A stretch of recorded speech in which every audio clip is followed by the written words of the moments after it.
So accountability starts with you. So if you're frustrated, first look at yourself. Are you modeling these aspects of accountability that you expect from other people? And sometimes we're not honest with ourselves. So this is a good way to just start now being honest with ourselves. This is Lead with Culture. I am Kate Volman, and on this episode, we are talking about accountability. Such a great topic, so important for every leader. And I am joined by our senior coach, Michelle Marquis. We're always talking to leaders. This is what we do. We talk to leaders, whether it's CEOs, CHROs, managers, people that are leading teams. And one of the things that comes up so often in these conversations is their frustration with their people. And why? Because their people aren't doing the work that is expected of them. As we always say in the office, everything is an iceberg. So there's some obvious reasons why things aren't getting done. And so a big topic is always around accountability. Like we ask the people that we are working with, do you hold them accountable to the work that is expected of them? And so that always opens up a really interesting conversation and dialogue. And so that's what the conversation is today. So Michelle, what are your thoughts? Why do you feel like this is such an important topic to dig into and to really help leaders? So I think obviously what you just said, when I'm talking to CEOs, they are frustrated. They're frustrated or the lack of accountability. And so when I ask them, what do you mean? What is accountability to you? They're like, well, things just don't get done. People aren't talking to each other, all of these things like the iceberg, right? I'm frustrated that I'm not getting what I want, but what do you want? And what do you expect? And what are you not seeing? What are you seeing that's good? So we get into this big conversation. And the other thing that I discovered is accountability has been given a negative connotation. Usually it's, I'm going to hold you accountable. Who am I going to hold accountable because something went wrong? So accountability, that it sort of has a negative connotation. You very rarely see accountability as one of the core values. It's very interesting to me. So then I thought, okay, why aren't people holding themselves accountable when they know someone wants them to be accountable to something, right? What are my expectations? How do I know if I'm doing a good job? So anyway, long story, I looked, and Harvard Business Review was like 50% of managers are not good at this. They're just not good at it. And so I go, why? Why? Well, because they don't talk about it. They don't talk about it in terms of, I'm going to hold you accountable. I'm going to hold myself accountable. So today I really wanted to talk about two different areas. One is accountability killers that most leaders, whether they want to say they're doing it or not, this is a way for them to look in the mirror today and tell yourself whether you're doing these four things that's really, you're killing the accountability in your organization. And then four ways for you to really model what accountability looks like. And then at the end, I'm gonna talk about a challenge. I love challenging. We So gotta have we have to end every episode with a challenge. We gotta give, yeah, everyone something to strive for, something to hold themselves accountable to. that's right. It's so That's right. interesting because it is so true when we think about accountability, it's like, who are we blaming for what went wrong? But what is also interesting is we do a lot of coaching, right? Executive business, life coaching, a lot of our dream manager clients. What is the one thing that shows up in a lot of the questionnaires that we send out is the fact that they love that their coach is holding them accountable. So it's like we have this Absolutely. love-hate relationship with accountability. We're like, we want to be Yes, held accountable because the only way to actually fulfill and achieve the dreams that we have in our lives is to be held accountable. But also, when we're held accountable, we actually know we have to do it. And right. it makes it a little bit scary. So let's talk about what are some of these accountability killers? So the killers, number one is micromanaging. So you tell somebody you're responsible for this, this, this, this. However, when they go to do this, and they're not doing it the way you're thinking in your mind it should be done, then you get frustrated, right? And then they get frustrated because you gave me this job to do. And so I'm doing it the way that I think it's the right way to go. It's a killer when you start micromanaging people, and it'll lead back to some of the ways that you're going to think about modeling accountability. So all the four things I'm going to say about killers, we're going to lead back to, how do you change that? How do you stop micromanaging people? So think about it right now, times throughout your day, throughout your month that you're really micromanaging. You've given a task and then you really stay away and let them do their task. That's a whole other episode of talking about how to not micromanage because it's very easy to do. But yeah, okay. All right. So people can take a look at how often. This is why I think it's so important to have a very clear expectation on the outcome versus the steps it takes to get there. If you really care only about the outcome, let your person do what needs to get done. And if the outcome is great, awesome. Let them do their job. That's why you hired them. So, all right. Yeah. Love it. Okay. Well, I don't love it. That's not good. But But what you just said is truly important because accountability is built on trust. So they go hand in hand. So that was really good. Glad you said that. The other one is delaying feedback. Delaying feedback is a killer of accountability because someone needs your help. Let's say you're in the middle of a project, you've been assigned a project, and you need an answer on something, right? To move forward. So you reach out, either email or whatever, and you don't hear back, and you don't hear back, and you don't hear back. And then guess what? You're off track. You have a deadline. It's not getting done. it's Don't, procrastination. We procrastinate feedback. And even when we say feedback, it's almost like I think of feedback, it's coaching, right? Essentially, feedback is coaching. You're coaching your people. And if we need to kind of change the language so it's more like, hey, I'm here to help my people grow. So I'm giving them guidance, I'm giving them coaching. And so often, ooh, it's uncomfortable. It's uncomfortable to talk to someone about the work that they're doing. If it's not at the level that it needs to be, then of course we want to procrastinate because who wants to have that conversation? But the quicker we have it, the better because we all know it's like the longer that you wait to have it, it's not going to get any easier. It's not going to get any better. It's actually stressing you out because you're that's right. probably thinking about it in the background. So just have the conversation. Yeah, no doubt.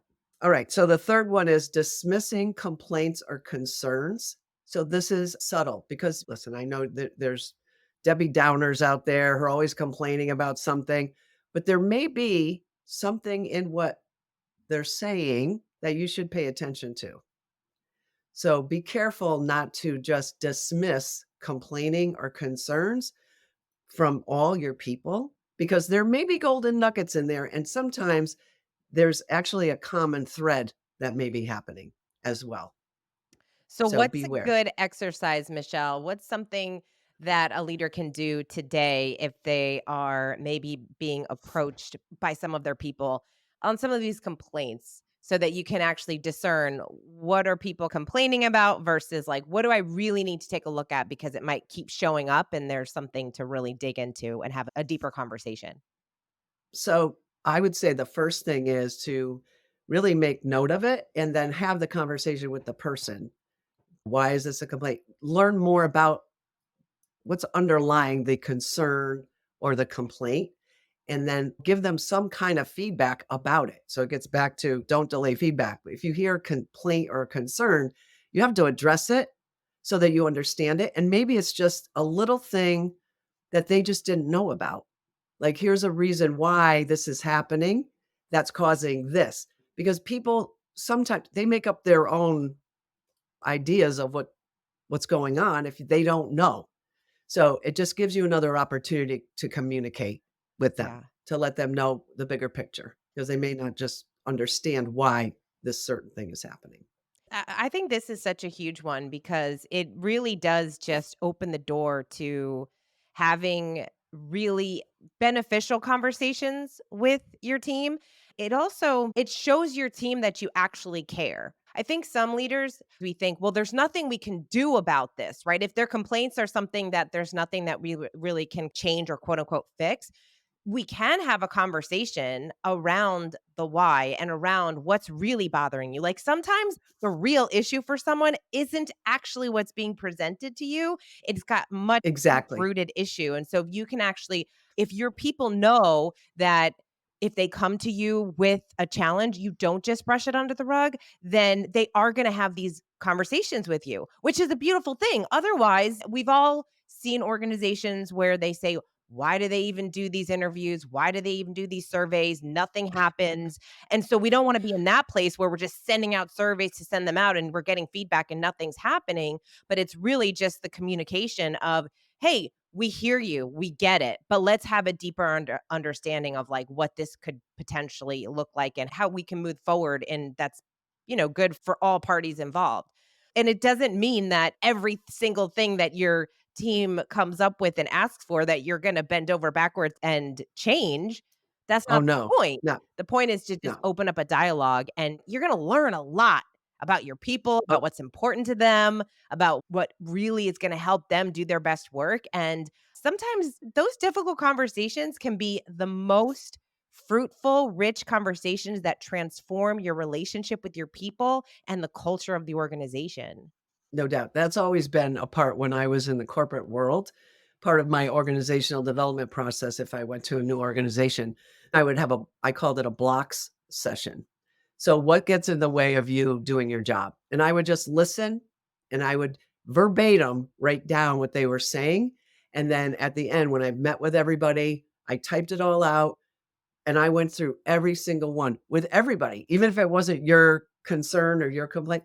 I went through every single one because they usually fell into different categories. It was my manager, communication, training, technology. So all of them, say there were 100, I'd have like 25 here, 40 here, 30. So I went through every single one of them and explained. And to your point, Kate, they wanted to be heard. They needed to be heard, and it was almost like you could feel their shoulders drop, and it was like, "Wow, okay, she heard me. She heard what we were saying." And I'd say, "These are things that I can change. These are things that are not gonna change. These are things that we can work on together. These are things that I'm gonna expect you to do because now that we know, we can't not know. We have to Yeah. do something about it." So, yeah, great point. And then the last thing, which is hard, but not hard, it's you're not open to change. So, remote work was the big one, right? So, think about how you had to change and how they had to change. But what a great way to really get to know your people on another level because you all of a sudden went into their personal world, right? You got to know them because people didn't have laptops to work from home, so you had to get laptops, or they didn't have internet. I mean, you found out so much about your people through that change. You were forced into that change. Yeah. So now, how are you going to change? So being open to change and talking to your people and really knowing what they're thinking is super important. Yeah, and every time so funny, every time I hear the word change, I always immediately think we don't dislike change, we dislike and get uncomfortable with transition.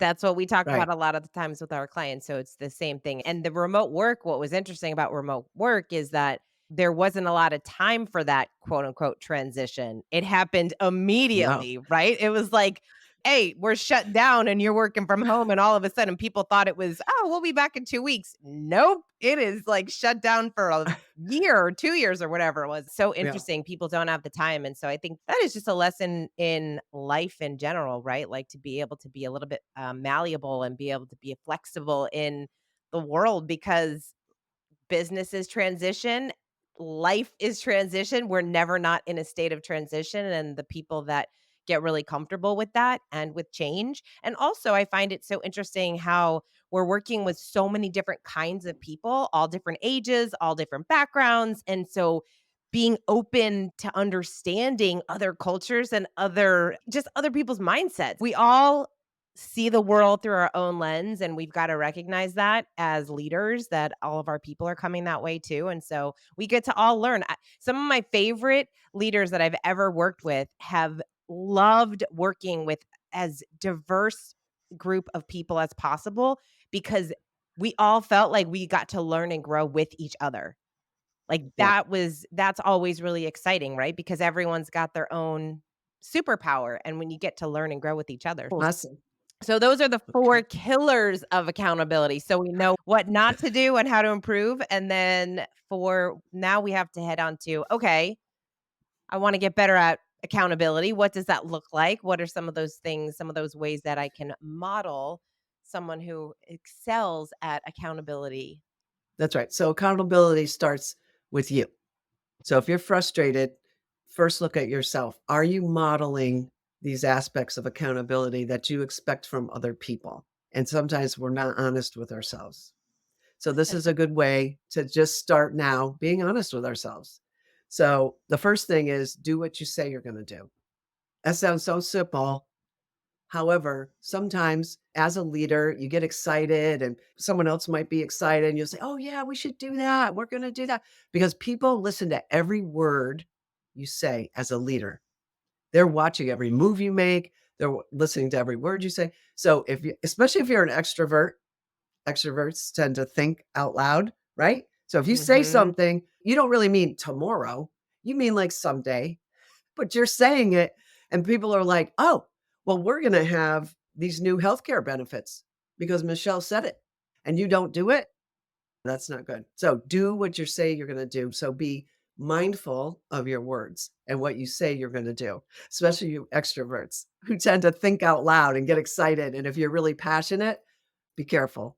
Oh, So that's that's such a that's good number one, 1. especially because there's a lot of leaders, they are very eccentric and passionate about what they do, and that's when it comes down also to just knowing your people because some people this is why I love all different everyone's got their superpowers because you have people that we love to talk about and vision, right?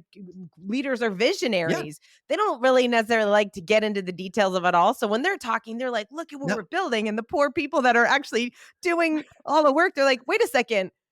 What's the deadline? When do you need this? Let me get the Excel spreadsheet. Let me Yeah. do all the things. And you're like, wait, what? So Yeah. knowing your people Exactly. is critical for sure. Yeah, it's awesome. The second one is obviously in culture solution, but communicate your expectations. If you really just care about the result, then just talk about the result. But 9 times out of 10, you do care about how they're gonna get there. So be specific about your expectations with people. I can't say that enough about accountability because that's the second question I ask is, do people know what's expected of them? Do you have your values clearly defined on how you expect people to behave? In terms of a project, do you specifically walk through milestones that you're expecting or whatever it is? Maybe it's monetary, revenue goals that you have to achieve. Any kind of project or goal that you put out there, are you specific about your expectations? Because many times, if you look at some of these strategic plans, there aren't a lot of expectations in there. There's a lot of results that I'm looking for in there, but being clear about the expectations. And that always points back to your values, your mission. Is this serving the mission? So that's a big one. It's huge. Yeah. It's just huge. Well, it is principle number 5, let people know what you expect in the culture solution, and for Yeah. good reason. Those things need to get done. And in Matthew's book, he actually says there's 2 reasons why things don't get done in an organization, and the first is that we don't have, clearly defined written expectations, and then number 2 is we're not being held accountable to fulfilling those expectations, like, that is the reason why things don't get done, Yeah. and we can see that in business and in life, right? Like, how many of us have Yes. dreams that we keep saying we're gonna do, and because we're not holding ourselves accountable, a year goes by, 2 years, 5 years, and we're like, "Wait a second, I've been talking about this for way too long." Exactly. Exactly. That's huge. Yeah. And if you can get that rhythm in place, and it's not that hard, but it does take time. So if you really want this accountability, you need to be committed and you need to be intentional. You need to find that system, which is what Matthew really is providing through the culture solution is a system to building the culture of accountability. I think he could have added that on how to build a dynamic culture of accountability because all those steps that he talks about really do serve to build that accountability piece in. Yeah. It's just a system. You have to be proactive. It's something you have to put time into, and it's forever. It's not one and done. It's not like, okay, we're now an accountability company. No, it's all the time. You got to be feeding it all the time as you're modeling it yourself. Yeah. So, well, and I feel like you said it earlier, that's part of coaching. That is one of the reasons why you invest in a coach. It's like Yeah, we know what needs to get done, right? If we want to be healthier and fit, if we want to take vacations, if we want to write a book, if we want to grow the business, we know what we should do. Most of the time we know exactly the steps that we need to take in order to do them. We just aren't that's right. holding ourselves accountable. That's why coaches exist. For that, for Yes, even for the just the fact that you're investing, you're putting your money where your mouth is and saying, "Okay, I'm coaching this person so that whenever we meet every month, I have to come to my call and say to Michelle, I did or didn't do the thing that I said I was gonna do." And nobody wants to come to that meeting saying they didn't do it. that's I right. mean, how many of your That's right. clients, Michelle, how many people have ever said to you, "Oh my gosh, I literally just got this done right before the call because I wanted to A, a finally do it." lot, Yeah. a lot. And some people, they get so frustrated with themselves, like, "Why am I like this?" So we come up with different strategies to do it, right? Because what I'm noticing too, there's a lot of apps, new apps out there, Go Yoga and this and that, quit this, quit that. And they're like triggers every day. So they send you a text message or they send you an email every day. You've got to do that for yourself too. It's you have to every morning say, "Okay, what am I going to do today to drive accountability in my organization?" If you're the leader of that group, I promise you, if you say that every day, you will change and you will start to see it. Let's get on to number All 3. right. All right. Another good one that we sort of started talking about under the killers, but really, you can't micromanage people. That just stifles innovation, creativity. You just you don't want a bunch of puppets running your organization. You selected them for a reason. You want them to own it. You want them to hold themselves accountable. So you need to empower them and give them the resources and the tools to do the job. And that's principle number 6. You need to have a coaching environment. You need to have a coaching style so that you're not always just telling people what to do with the little widgets. No, give them some flexibility in that. That's how they create an ownership to what they're doing. We always talk about this. It's like you go back into the book and the 6 principles. The 6 principles, you just need the 6 principles because principle of number 4 is hire with rigorous discipline. We've got to hire with rigorous discipline so that you're getting the right people on the team so that you know they're going to do the work the way that it's Right. intended. And when you have those right people, then it should be easy to not micromanage because they know what's expected of them. They know how they're being evaluated. And it's more about the outcome than it is the daily actions. Like, as long as the things are getting done. I mean, we talk to so many leaders. They say, I don't care how my people get it done. I just want the work to get done. As long as we get the outcome that we were looking for, great. Do your thing because Right. we all work in very different ways. And that's a That's right. beautiful thing. And so when we're more focused on that, everyone is happier. Yes, and I remember when I was hiring a lot of people, building teams, I would always say to them, "I'm gonna hold you close in the beginning, but after that, you're on your own. So let's meet." We meet almost every day. I'd have an agenda. I'd have like a 30, 60, 90 days. So within that 90 days, they saw a lot of me. And I would every day, "What questions do you have? What else can I give you? What do you need?" But after 90 days, this is your job. You've got it. I'm here for you if you ever need me. And we, of course, check in, but that's what they want. And you want those kind of people Yeah. in your organization. They're going to help drive your organization further than you can imagine. The fourth one is this is a big one that I have found also foster high functioning teams, especially in a larger organization, but not always larger, even small organizations. You're the leader and you're assigning different projects to people, but this group of people doesn't know that this group of people is working on this and this group of people is working on that. And sometimes they collide, but they don't know it. They don't, and so something happens over here and you go, whoa, wait a minute, that affected us over here. So it creates friction between the teams, right? So that the accountability piece is missing. So make sure everybody knows what everybody else is working on so that again they could say to themselves, oh, maybe that's something that Kate's working on because I think I heard something about that, and then I could go right to Kate versus thinking the world is falling apart. So really make sure that you have highly functioning teams that are being collaborative and working together and they know what the other person is working on.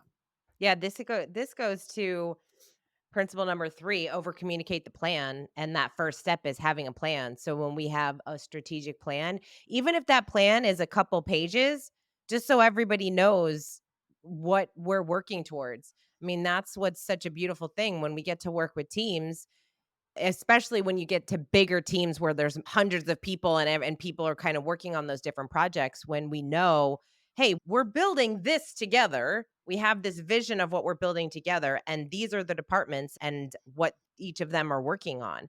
I immediately think of sales teams and marketing teams specifically because they have to Yes. really work well together. And we've heard so often where we've got the marketing team and the salespeople are frustrated because they are they're having conversations with people that were marketed in a really strong way. So they got these really great leads, but they're like, wait, it said what? The ad said what? We don't do that. And then same thing with like Yes. sales people and then fulfillment. If you have a sales department and then someone else does the fulfillment, like a project manager, oh my gosh, there is a lot of conflict there, right? Because the Yes. salesperson's job is just to sell. So they oversell. And then the poor project manager is left with the client that might not be so happy because they didn't get what they expected. Oh, that's like a whole other conversation. But yes, That's a great example. That's a perfect example. yeah, those things we Absolutely. have to work together, to Yeah, work together. Plus, especially with kind of seeing how all your teams are so intertwined, the more that they're working together and see themselves as a team that way, that team wants the other team to win. This isn't that's a right. competition. And That's sometimes right. we see it with teams, it almost feels like a competition.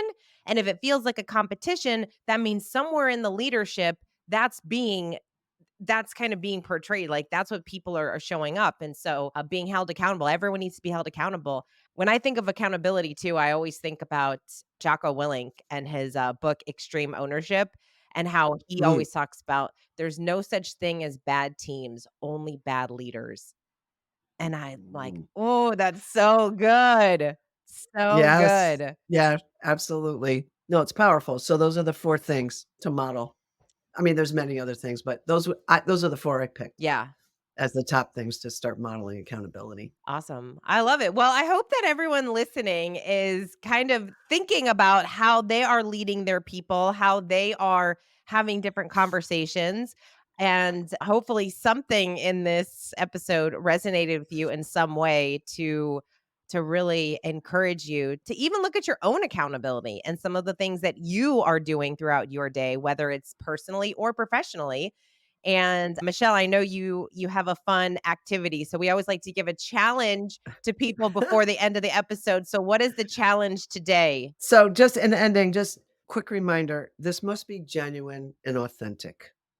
Okay, don't go in tomorrow and say, "All right, this is accountability month. We're all gonna be accountable." So, it really starts with yourself, and consistency is key. You can't be a model of accountability one day and not the next day. This is gonna take time, and I'd say start with one thing. One thing that you're either gonna stop doing, so look at your list of killers of accountability, I'm gonna stop doing this, or I'm gonna start doing one of the 4 models of accountability. So pick one of those, either start or stop. Start small, don't try to do everything all at once. One thing, and at the beginning of every day, what's my one thing I wanna focus on. And then at the end of the day, do an inventory of your day. How did I do today in my accountability measure? So start to measure yourself, but pick one thing. Either stop the killers of accountability or start the model of accountability. Well, if you are thinking or curious about how you can really level up your accountability, then obviously like we talked about, it definitely comes in the form of a coach. The best leaders in the world have coaches. They have coaches for a reason, and a big piece of that is just to hold themselves accountable to do the work that they know that they need to do. So if you are interested or curious about what that would look like for you, for your people in your organization, we would love to have a conversation with you about that. And you can go to floydcoaching.com, check that out, and you'll probably talk to Michelle or one of our other fabulous coaches about what that would be like. And I am so grateful that we get to do this show. I hope that you found it valuable. If there's anything that you want to share with us, especially along the challenges, we love hearing that. Like, we love hearing from you and which episodes you like, what is impactful, and what really resonated with you, because that also helps us formulate the different topics for the episodes. And so if you are liking the show and you have not yet written a review, please write a review. It does help out the podcast so more people can find it. We would so appreciate and be grateful for that. Until next time, lead with culture.